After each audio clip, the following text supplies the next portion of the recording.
I greet you all in the House of Large.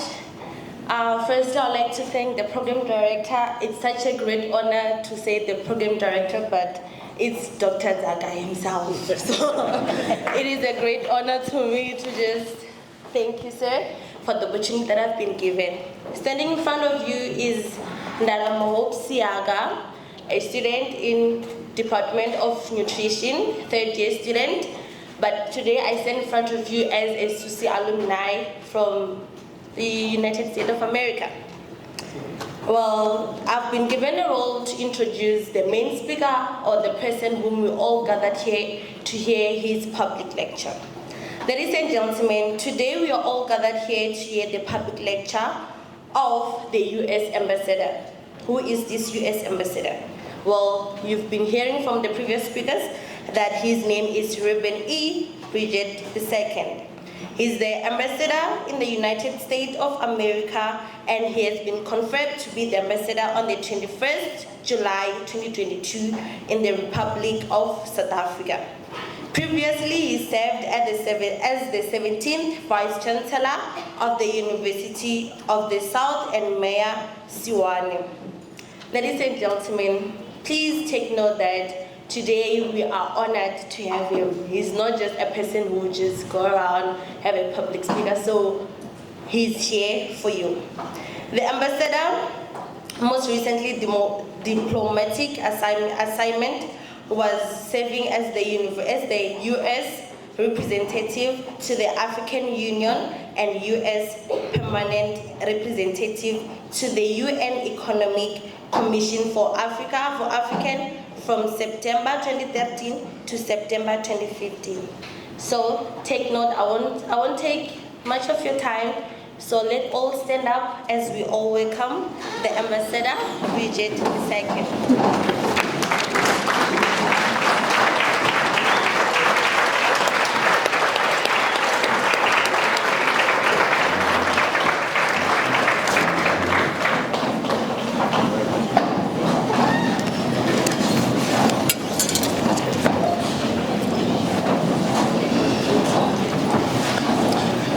Thank you very much, Ms. Siaga, for that lovely introduction. To the Deputy Vice Chancellor of Research and Postgraduate Studies, Professor Nosisi Feza, to the Registrar of the University of Venda, Dr. Joe Beloy, University Deans and lecturers who are present, members of the community, members of the press, distinguished guests, and most importantly to you, the students of the University of Venda. Ndi Macheloni. I'm going to ask you not to put that there, please. Can you put it somewhere else? Thank you. Thank you very much for welcoming me to Venda and to this remarkable part of the great country, the Republic of South Africa. My team has packed my schedule so that I can see as much as possible of this beautiful province, and so I can shine a spotlight on the United States Limpopo Rote. That is to say, some of the great things here in Limpopo that are essential to our broader bilateral relationship.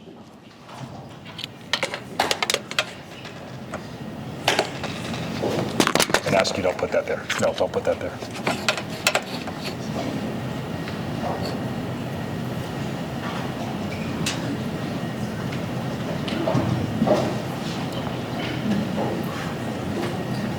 I am grateful that I have this opportunity to speak with you here today, especially because education is very near and dear to my heart.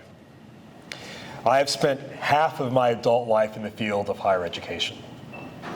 As a former university professor, university dean, and vice chancellor, I stand proudly before you as a fourth-generation educator who has followed in the footsteps of my mother, my grandmother, and my great-grandmother, all of whom were teachers.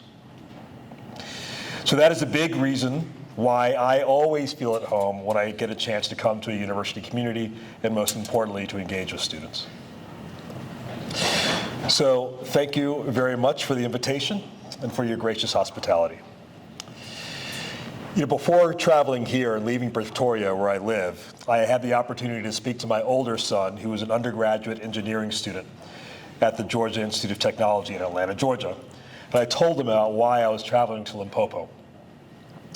So I'd like to take time to frame my remarks with you in much the same way that I explained to him, and do so in a much more fulsome conversation.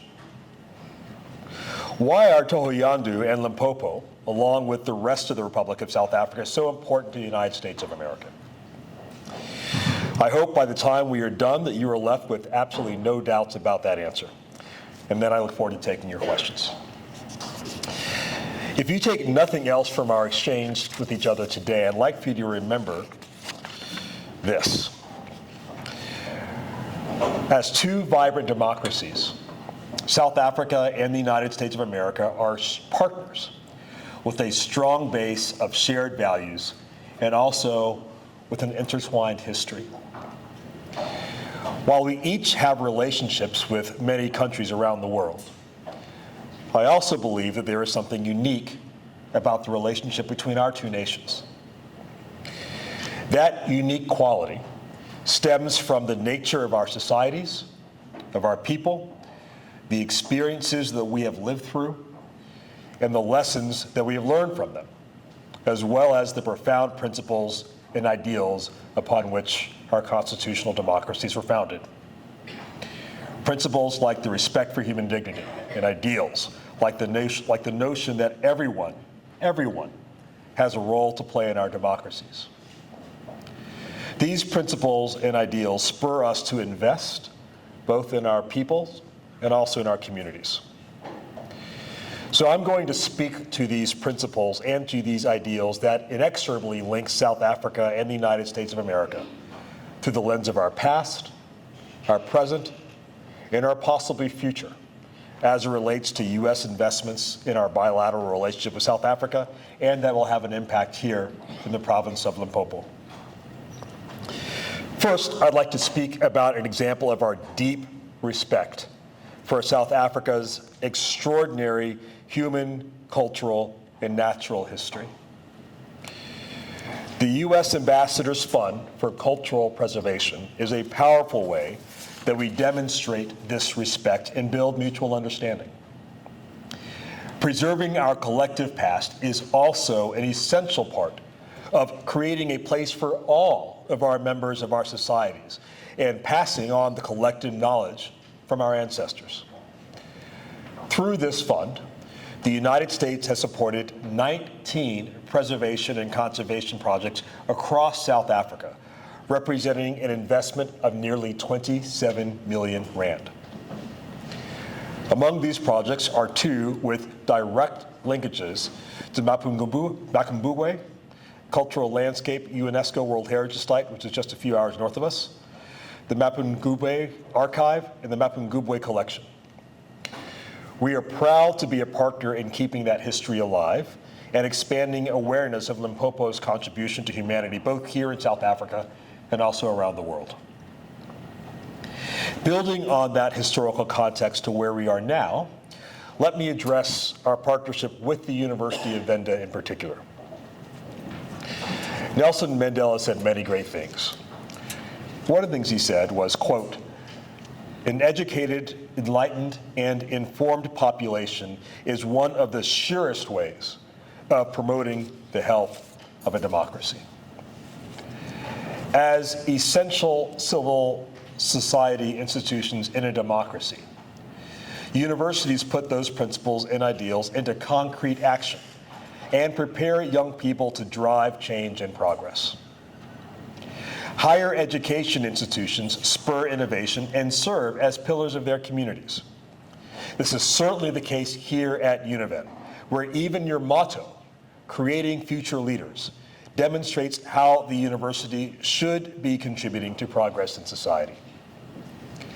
We value your role as part of the U.S. South Africa higher education network.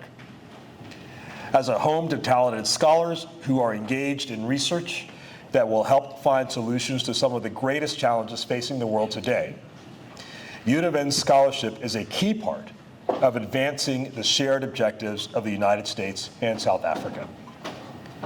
These objectives include advancing inclusive economic development and building climate resilience, particularly in rural areas like those found here in Limpopo. We have seen firsthand the connections to be made between the team at UniVen and the partners abroad through our flagship educational exchange program, the Fulbright Fellowship. Take, for instance, the roles of two recent UniVen fellows, Professors Beloy and Odiambo. These distinguished professors conducted research and advised graduate students in the United States, and both served as catalysts for forging agreements between UniVen and their U.S. host institutions through the University of Georgia and Florida International University. These scholars work in animal and soil sciences, as well as the faculty and student exchanges between Americans and South Africans that their respective agreements support will enhance rural development and assist with the efforts to adapt to climate change for generations to come. They are prime examples of what educational and cultural exchanges between two democracies can achieve when we invest in our people and those principles and ideals that bind the United States and South Africa together. It is only possible through committed partners like UniVen who see the value in that exchange of knowledge and make the time and space available for your people to travel on such programs. So now, looking to the future, I want to shift the focus to all of you, students here at UniVen. I would like to echo something that my boss, President Biden, said to set the stage for what is to come. President Biden said, quote, "The work of democracy is never finished. Democracy demands full and equal participation of all of our citizens. That's how we unleash the human potential and put ourselves in the strongest position possible to take on our shared challenges." Democracy doesn't happen overnight, and it doesn't happen by itself. It is sustained by each successive generation, seeing the value in those principles and ideals which we hold dear, and each of you taking concrete action to pick up the mantle from those who came before you. As South Africa celebrates 30 years of democracy, the United States stands shoulder to shoulder with you. As students, you are investing in a future when you will make positive contributions to your families, your communities, and your countries, and when you participate in all aspects of the democratic process. As one example of a change maker, right here at UniVen, we can look to the story of Ndlamo Hope Siaga. You didn't know I was going to talk about it, did you? To understand that the future is not something you wait for, but rather something you proactively create. A few months ago, Hope stood out in a very competitive field of applicants for our exchange program focused on bringing together global student leaders on the topic of civic engagement. While pursuing her degree here at UniVen, Hope has committed her free time to leading nonprofit efforts to support disadvantaged learners. She also helped found and now directs the Western Media Foundation, which is a nonprofit organization that promotes youth skills development in rural, township, and other underserved areas. This enthusiasm and innovative spirit made Hope a great ambassador of UniVen and of South Africa as one of 20 participants from across Southern Africa. Indeed. While in the United States, they attended workshops, civil rights courses, and had the chance to live with American host families to gain a broader understanding of civic engagement. So as you might imagine, though, this is a two-way street. So Hope shared her perspective and what civic engagement means here in Limpopo as she represented you, all of you, in her United States host community. That's why we say the work of democracy is never finished and that it demands full and equal participation by all.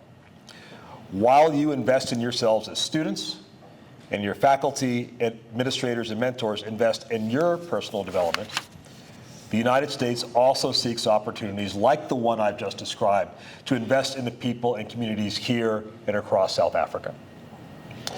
Because we need to connect with and hear from the people in Limpopo just as much as we need to know and understand what is happening in Gauteng, Western Cape, or KwaZulu-Natal. So, as I stand here with you today, we can join you in looking back with pride and shared reverence on the remarkable contribution to the natural and cultural heritage of Limpopo and South Africa, and its lessons for all humankind. We can look now to the collaborative efforts underway to address shared challenges by bringing together our best and brightest, and we can look forward to a future with confidence, knowing that you, the students, the youth, are investing in your families and your communities, making yourself part of the democratic process in South Africa, and engaging with the world to make your mark.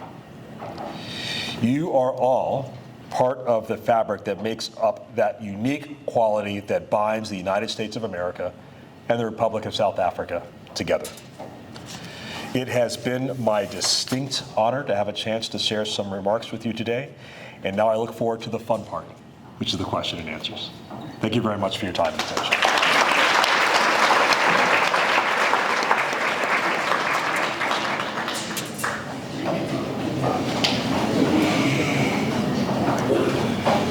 Thank you so much. Let's give the ambassador another round of applause.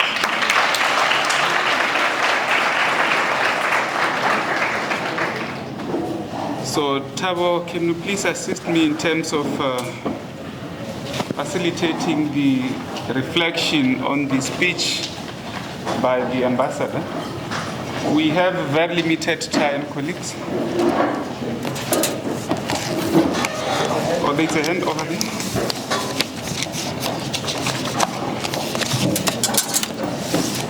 And over there.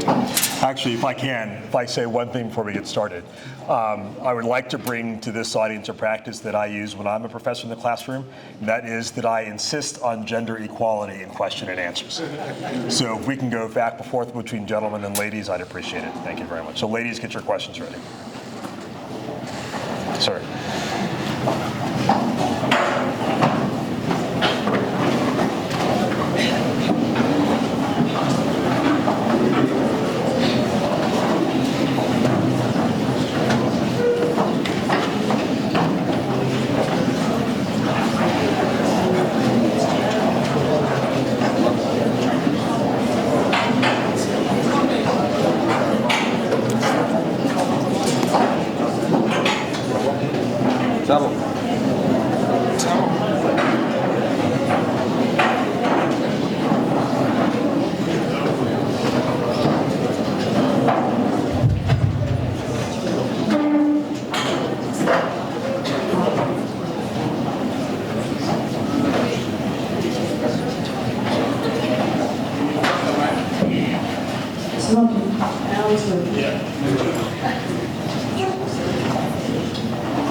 I'm the managing director of one of the organizations here at UniVen called Soccer Sport Youth Organization.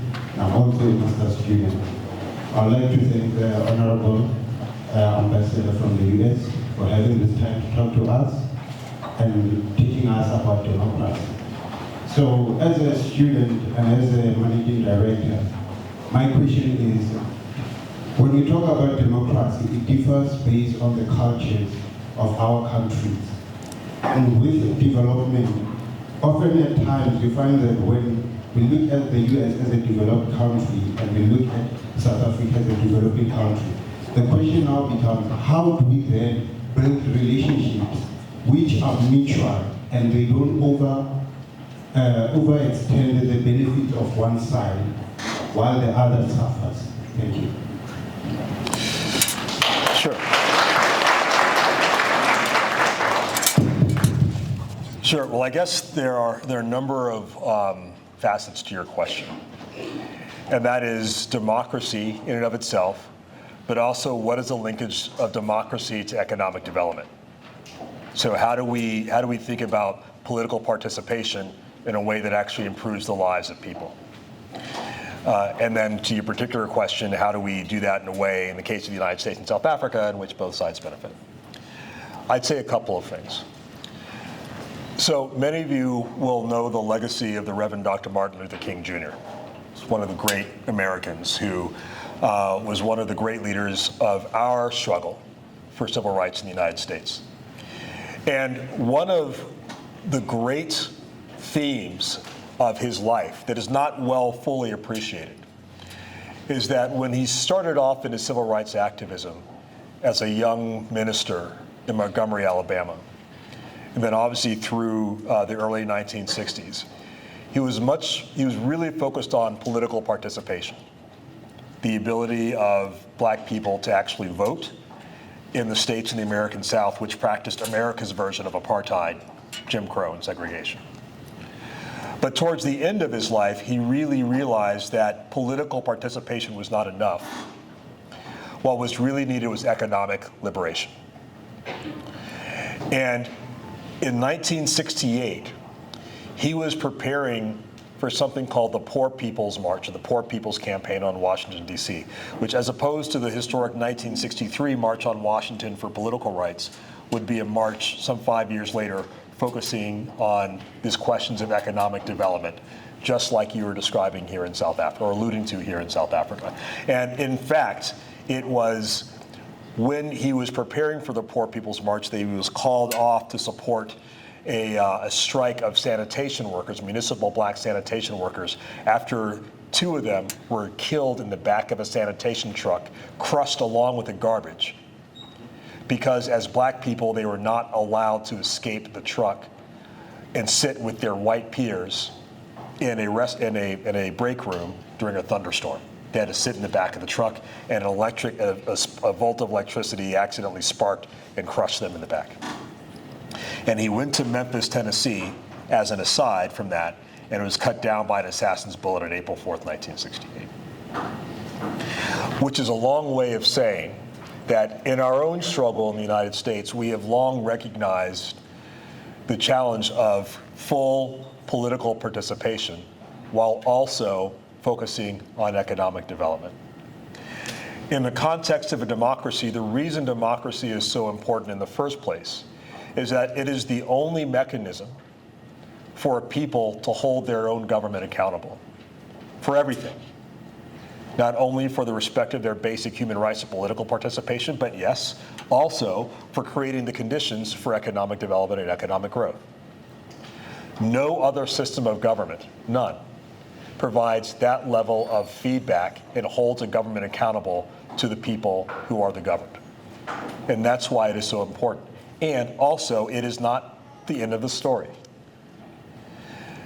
Although political participation by all citizens is vital, it is also important that the conditions be created for companies to create jobs, to create businesses, and for people to have access to the jobs that will allow them to provide for their own families and crucially to provide dignity for themselves. The United States of America has been in close partnership with South Africa for a generation, precisely for those two things. Let me give you three basic examples. The first is the President's Emergency Plan for AIDS Relief, or PEPFAR. Most of you are university students, so I guess most of you are probably in your late teens or early 20s. And what that means is that most of you were really quite young at the height of the AIDS epidemic here in South Africa. Maybe you know this from firsthand, maybe you know it from your families, maybe you know it from your friends. But at the height of the pandemic, people were dying en masse here in South Africa. And it was the partnership with the United States of America through PEPFAR that literally saved a generation of young South Africans, increasing the life expectancy in South Africa by 15 years with the generosity and support of the American people. South Africa, 1 out of 5 human beings on the planet that is HIV positive is South African. 20%. And if you know or love anybody that is HIV positive and they are still alive because they are on antiretroviral treatment and they have the possibility of living a full, complete life, it is a direct result of the partnership between South Africa and the United States of America, which will forever be remembered as one of the greatest humanitarian health interventions in the history of humanity.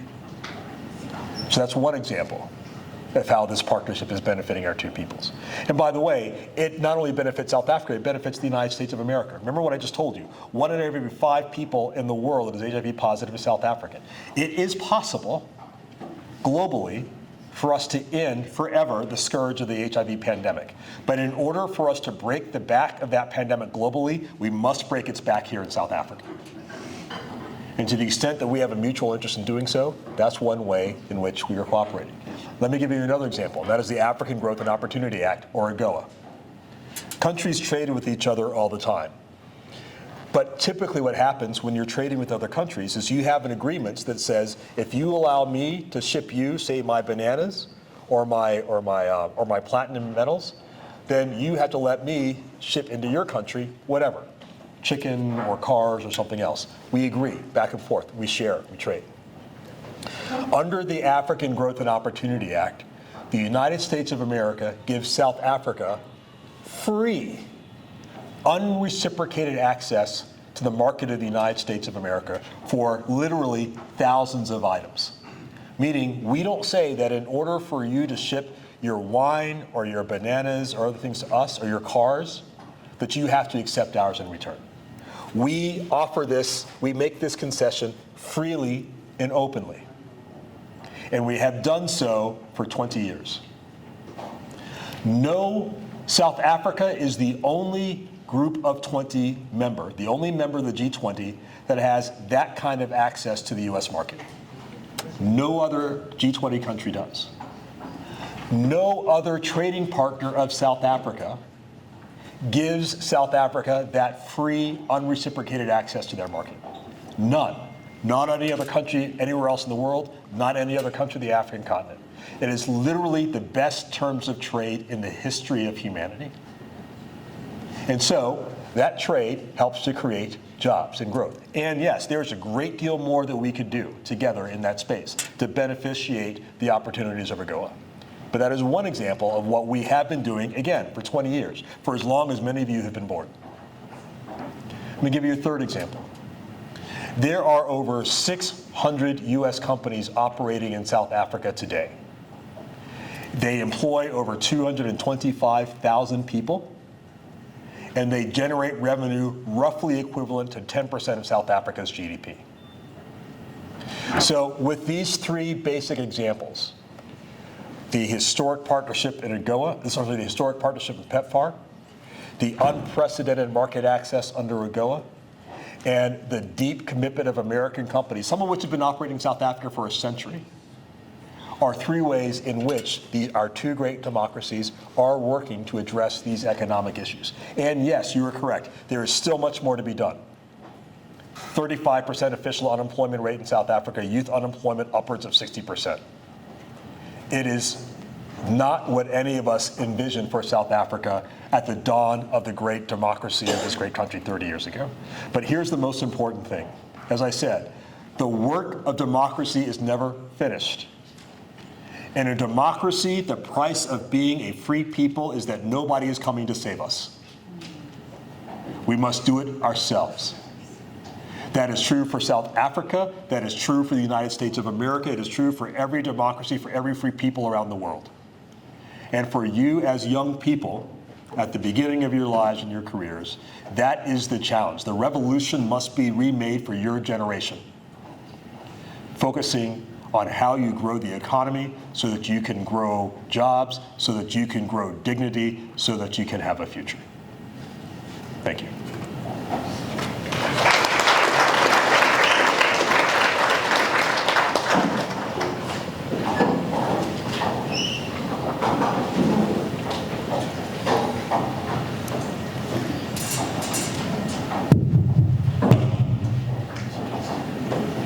Good morning, Ambassador. Thank you for the opportunity and for your message of inclusivity in the interest of time, I just want to ask a question based on also your experience as a president of a university. You touched and spoke about the importance of civic engagement. Yes. And in a way challenging us to ensure that it's an integral part of university life of students.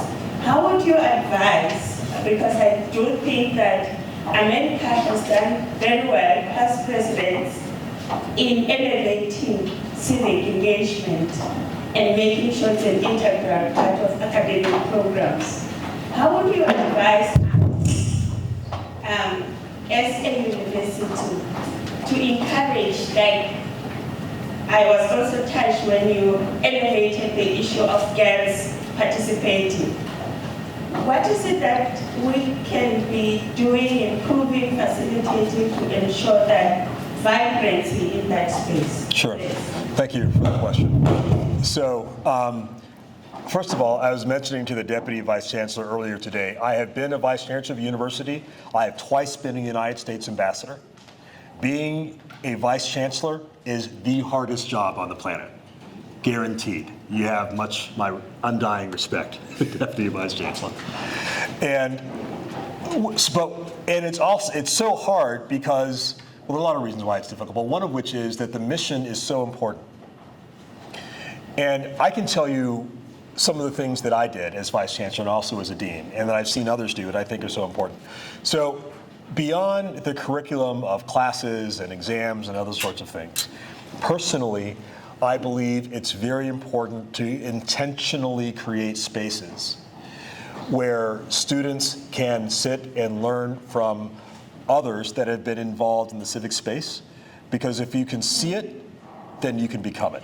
I'll give you an example. So when I was Dean of the Elliott School of International Affairs at George Washington University, which is the largest school of international affairs in the United States of America, I would occasionally have these events which I would call Jazz with Dean B. That was my nickname, Dean B. B for Brigety.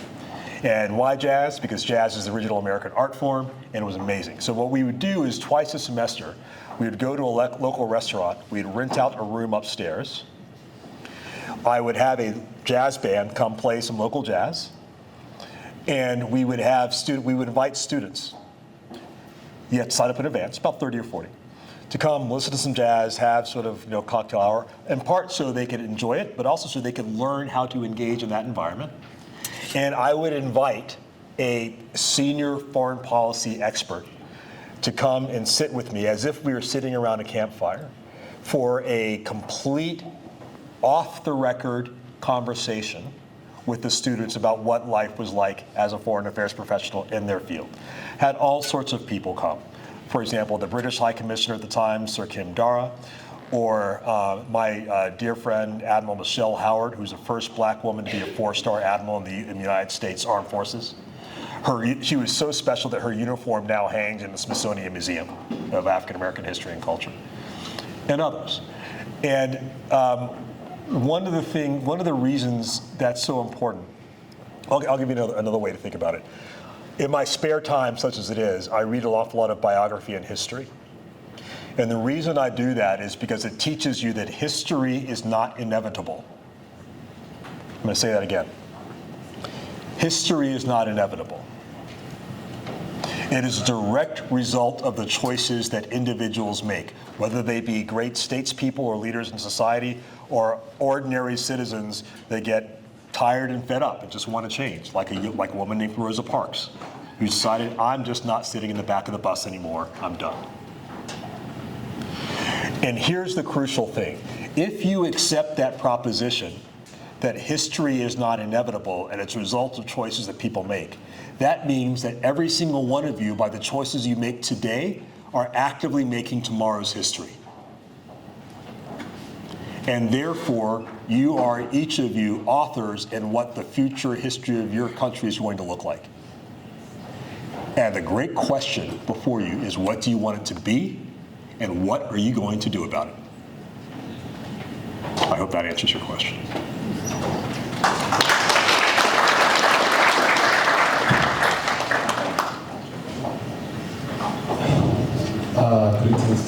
Ambassador. My name is Promise Nyalungu, graduate of the University of Venda, a student entrepreneur and rural developer. The question I have is about a month ago or last month, there was a new program that was launched called Atlanta Family. And Atlanta Family comes while there's also AGOA. So I would like to know because Atlanta Family is being described as a trade and investment gateway to Africa and South Africa. So what opportunities are there for people who are living in rural South Africa in programs such as AGOA and Atlanta Family? Because most of these programs, from what we see, they tend to benefit people who are in metro cities or those who are closer to metro cities. Coupling it with my last question, could your visit in the province mark the establishment of what are known as American corners? Because in South Africa we have only two, I believe, one in Pretoria and another in Cape Town. So could this mark the opening of the American corner, the first that is rural based? Thank you. Sure. Sure. Thank you so much for the question. Let me talk about this initiative at Atlanta Pambili. Pambili being, as you all know, a Zulu and also word meaning forward. So the basic idea is that, as any two great countries do, there are issues in our relationship with which we disagree with each other.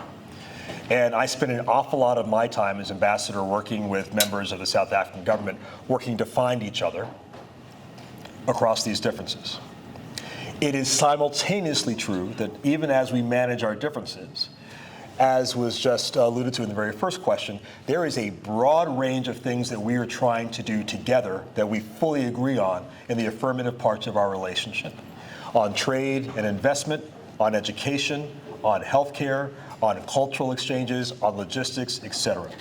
And so it occurred to me that much of what we're trying to do together in this space is very well represented in the city of Atlanta.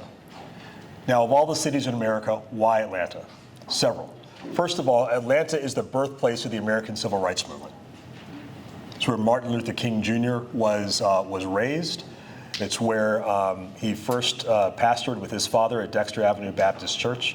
It's where an awful lot of great American civil rights leaders like Ambassador Andy Young, like John Lewis, all effectively either were raised or had their professional careers. And pardon me, there are deep ties, pardon me, deep ties between the American Civil Rights Movement in Atlanta and the anti-apartheid struggle in South Africa. When Madiba was released from prison and first came to the United States for a tour of the country, one of the first places he went to was Atlanta, where he spoke to a crowd of almost 50,000 people at the Bobby Dodd Stadium of Georgia Institute of Technology, Georgia Tech, where my son is now a student. Thank you very much. The United States Center for Disease Control, where we work so closely together on everything from AIDS to COVID, is headquartered in Atlanta. There is a strong history of black excellence in the political, economic, and educational space in Atlanta. The mayor of Atlanta is African American. The last several mayors of Atlanta have been African American. Morehouse College, which is where Martin Luther King was educated, and his sister school, Spelman College, are headquartered in Atlanta. Last year, the total gross domestic product, the total GDP of all of South Africa, was 80% of the economic output of the city of Atlanta alone. And Atlanta is home to the largest and busiest airport in the world, Hartsfield-Jackson Airport, which is creating itself to be America's gateway to Africa, and which now operates direct flights nonstop between Atlanta and Johannesburg and Atlanta and Cape Town. So we have started this process called Atlanta Pambili to introduce our South African colleagues to this entire ecosystem in Atlanta. Started off with a focus on trade and investment, but our hope is that Atlanta Pambili is not simply an event, but is also a process. We hope to bring a South African or an American delegation from Atlanta to South Africa later this year. Atlanta also, although it's a metropolitan hub, it is surrounded by rural areas where agriculture is very important. and is just 3 hours from the port of Savannah, which is one of America's great and important seaports, which also can have connections to Durban, Cape Town, et cetera. So our hope is that Atlanta can be a place where we can really focus all of these things, and in the conversation with our South African partners, how we build it out, to address precisely the question you asked, which is how can we ensure that this partnership actually benefits not only those in the metropolitan areas of South Africa or the metropolitan areas of Atlanta, but also builds out to the rural communities, and that we can work together to make those linkages in the context of AGOA and also the increase of this program. So I'm very grateful that you asked it. I'm actually doing a briefing this Friday at my residence with senior governments and business officials to review what we did under the first iteration of Alliance of Hambili and how we go forward. And I will tell them that a bright student entrepreneur from the University of Venda specifically tasked all of us to figure out how we can make sure this process not just doesn't stop at the metro borders, but also extends to the rural areas. And I thank you for your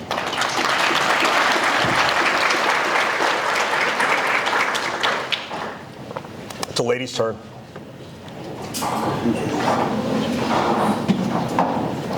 Ladies, it's a question.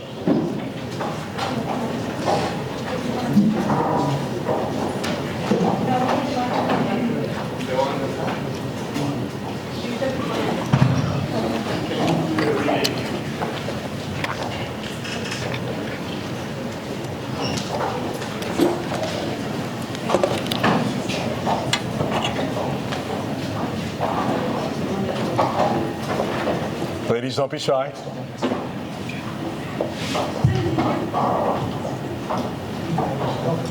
No ladies? Okay, gentlemen? Another question? Yes, sir, please.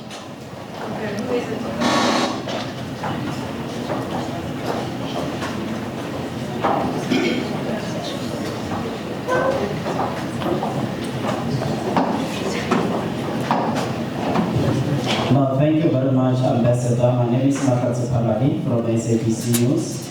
Thank you very much for your time. My question is just two precise questions. We know South Africa has been enjoying bilateral relations with the United States for quite decades now, as you've alluded. I just want to ask, we know the situation that is happening now in the Middle East, whereby South Africa has taken a position to support the Palestinian people, and we know the United States has been supporting Israel. We just want to know the position of South Africa to support Palestine. Does this in its way damage the relationship between South Africa and the USA in terms of the bilateral relations? And then lastly, we also know that there is an issue of Gaza, of Iran, whereby Iran has launched unprecedented attacks on Israel, and you came in supporting Israel as well. Can you just tell us the logic behind why USA has taken that position to support Israel in this new Iran attack? What motivated that position from Iran? Thank you. Sure. Thank you for the question. So, first, as the Israel-Gaza situation relates to the bilateral relationship between the United States of America and the Republic of South Africa, absolutely not. It has not damaged our relationship with each other. Absolutely not. As I say, we spend, as diplomats, spending a great deal of time working to find each other, especially when the challenges are very difficult. And sometimes that means that you have to cross the river while feeling the stones, stone by stone. As the situation in Gaza has developed, the position of the United States of America and the Republic of South Africa have become closer together. President Biden has now repeatedly called for an immediate ceasefire in Gaza, repeatedly, which is also the position of the government of the Republic of South Africa. The United States has long called for and emphasized the need for a two-state solution, and we have re-emphasized that this conflict must lead to an irreversible process for a two-state solution in which both Palestinians and Israelis can live with dignity within secure borders. which is also the position of the Republic of South Africa. So while we may have differences of views about approaches and tactics, we want the same thing, and we are both working with in our various capacities to achieve that goal, mindful of the both horrible toll that this conflict has taken on innocent civilians in Gaza, and also mindful of what started this round of violence. And that was an unprecedented, unprovoked attack by Hamas militants that killed well over 1,200 people, including American citizens, marking the deadliest day for world Jewry since the Holocaust. And as this conflict has grown, we are working very, very hard behind the scenes, not only to come to a ceasefire, but also to ensure that it does not expand to a wider war in the region.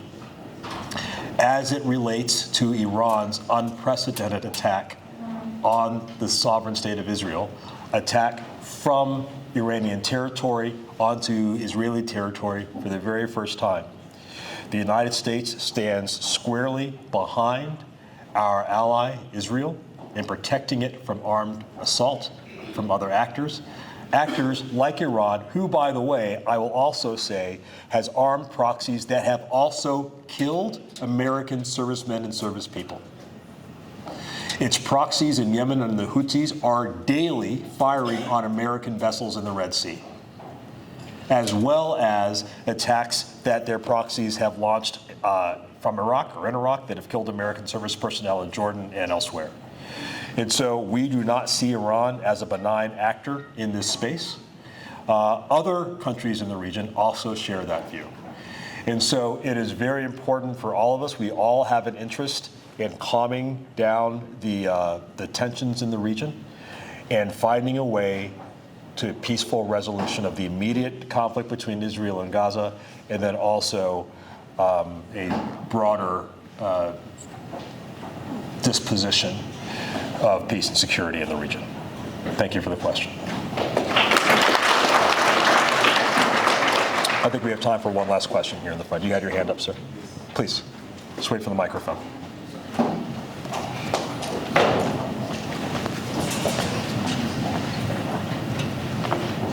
No, thanks very much, Ambassador. My name is Tunduka Makamela, a master's student in political science. What I have observed is that institutions serve as a harbor of ideas, or a platform where ideas are developed, where bridges are created in terms of networking, in terms of relations. So since you came here, Ambassador, what are the immediate programs that the students can have or initiate in terms of them participating positively, in terms of contributing globally? It can either be policies, it can be either some laws, since, for example, we have great minds at University of Venda. We have a good LLB, which is our law degree. Right. It's one of the best in South Africa. How can we have that platform where our students are able to reach and contribute positively? Thanks very much. Sure. Well, thank you very much. I think as you've, that's a great question. As you've articulated, there are, South Africa has some of the best institutions of higher education on the continent, and you're very fortunate to live in a country that has that sort of broad range of not only academic institutions, but also civil society institutions that go along with them. You will know them better than I. What I would say is that the United States Embassy operates many platforms that are available to students in your position to apply to exchange with American students in this space. Everything ranging from our flagship program like the Fulbright program to programs that create exchanges for for Science and Innovation, to the Mandela Washington Youth Fellowship, and all of which are available on the U.S. Embassy website. I highly encourage you to take a look and look forward to your applying and participating, because quite frankly, the work that bow tie diplomats do is important, but the work that people ties is vital. And quite frankly, when you take a look back at our history together as a country, even when we have disagreed on the most profound issues, it is the people-to-people ties that have held our country together and helped advance our relationship. So please, I'm actively asking you to go on our website and look at the programs that you think right for you and apply. It applies not only to you, but to all of you as well. Thank you so much for your time. It's been an honor.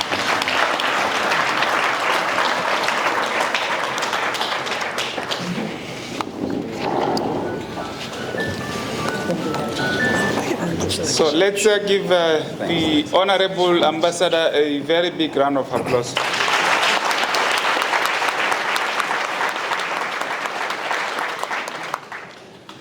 Thank you so much. I'm now going to invite the University Registrar, Dr. Joel Baloy, who will come and propose her vote of thanks.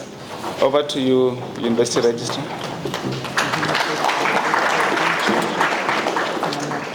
Yeah, Thanks so much, Program Director, our esteemed and distinguished guests and dignitaries and participants in this very robust program. It is my singular privilege and honor to propose a vote of thanks. Wow, what a great engagement that we had today. I think it was Saint Ambrose, that venerated patron of the 4th century, who is credited with having observed that there's no duty that is more urgent than that of returning thanks. And that today is my singular privilege, as I wish to extend and propose our vote of thanks to the esteemed Ambassador of the United States, Dr. Brigety, and your entourage, the people that came with you. I'm not going to mention their names because I think they were mentioned at the beginning of the program. And I would really want to express our gratitude on behalf of the university and the Vice Chancellor and the university community at large for having taken time out of your very busy schedule to come and be with us and actually engage in these very robust, warm, lively engagements. I'm sure that everyone has really had the same experience. You have in your speech, in your lecture, highlighted the importance of the shared values that both our countries have and the important unique histories that we have that we have engaged in throughout time, and the various engagements today that have led us to come to this platform. Your programs such as the SUSI initiative, the Fulbright scholarship programs, and other programs that the United States has had in which South Africans have participated and benefited. It is in line with our university mission statement, where we say that our mission is to produce graduates that are locally relevant and globally competitive. And I believe that those various programs that the United States have actually enabled us in many ways to achieve those objectives of the university. I do not wish to waste a lot of time, as we have had these very lively engagements today. I wish with these words to express our gratitude to you and your team, to the government of the United States for having deemed it necessary to come and engage with us in this very important occasion. Thank you so much, Your Excellency.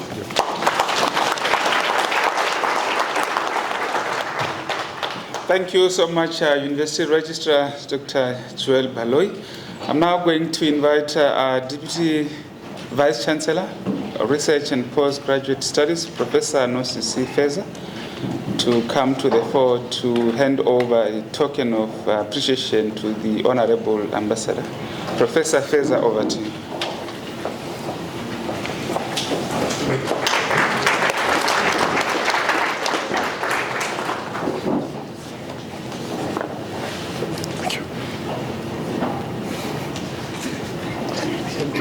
Thank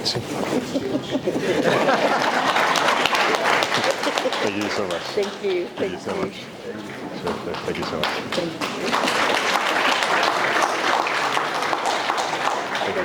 Thank you. Thank you. Photo with you and the students. Could I ask everybody to stand? We're just going to get a quick photo. If you could stand right over here.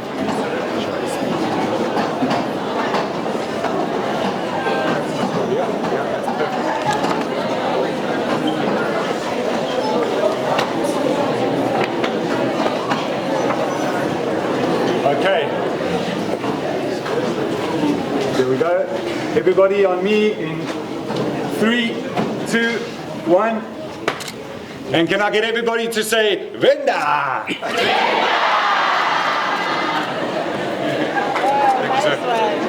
Thank you so much.